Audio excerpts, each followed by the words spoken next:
एक सवाल है, जरा सोचिए, अगर गांधी जी नहीं होते तो क्या भारत आज़ाद होता? क्योंकि आज़ादी की लड़ाई सिर्फ बंदूक की लड़ाई नहीं होती है। कुछ लड़ाइयाँ दिल और दिमाग से भी लड़ी जाती हैं। अंग्रेज़ भारत में क्यों टिके रहे? क्योंकि हम बिखरे हुए थे। कोई अपनी लड़ाई लड़ रहा था, कोई अपने फ़ायदे की सोच रहा था। जैसे किसी गांव में 5 लोग मिल कर रहें, लेकिन अगर कोई अकेले लड़े तो चोर मज़े से घर लूट लेता है। भारत भी ऐसा ही था। गांधी जी ने बंदूक नहीं उठाई, इंसान उठाया। उन्होंने कहा, लड़ो नफ़रत से नहीं, सच्चाई से।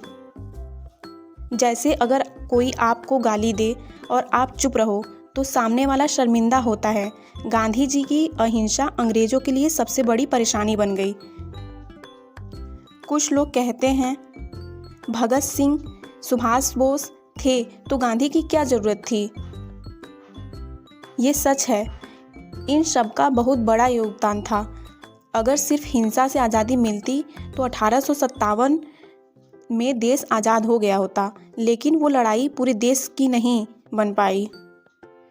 गांधी जी ने गरीब, अमीर, पढ़े लिखे, अनपढ़ सबको जोड़ दिया। नमक सत्याग्रह देखिए, नमक तो हर गरीब खाता था। जब गांधी जी ने नमक उठाया तो देश का सबसे गरीब आदमी भी आंदोलन में शामिल हो गया। यह गांधी की ताकत थी।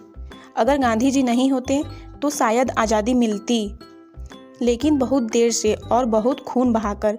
शायद भारत आज़ाद होता, लेकिन टूटा हुआ होता। जैसे झगड़े में जीत तो मिल जाए, लेकिन घर ही टूट जाए। सच ये है, भारत की आज़ादी किसी एक आदमी ने नहीं दिलाई, लेकिन गांधी जी ने उस लड़ाई को जनता की लड़ाई बना दिया। उन्होंने अंग्रेज़ों को हथियार से नहीं, शर्म से हराया। तो सवाल ये नहीं है कि गांधी जी के बिना आज़ादी होती या नहीं, सवाल ये है क्या उनके बिना आज़ादी इतनी एकजुट होती? आप क्या सोचते हैं, कमेंट में ज़रूर लिखिए। और अगर आपको ऐसे आसान शब्दों में इतिहास समझना अच्छा लगता है तो चैनल को सब्सक्राइब करें।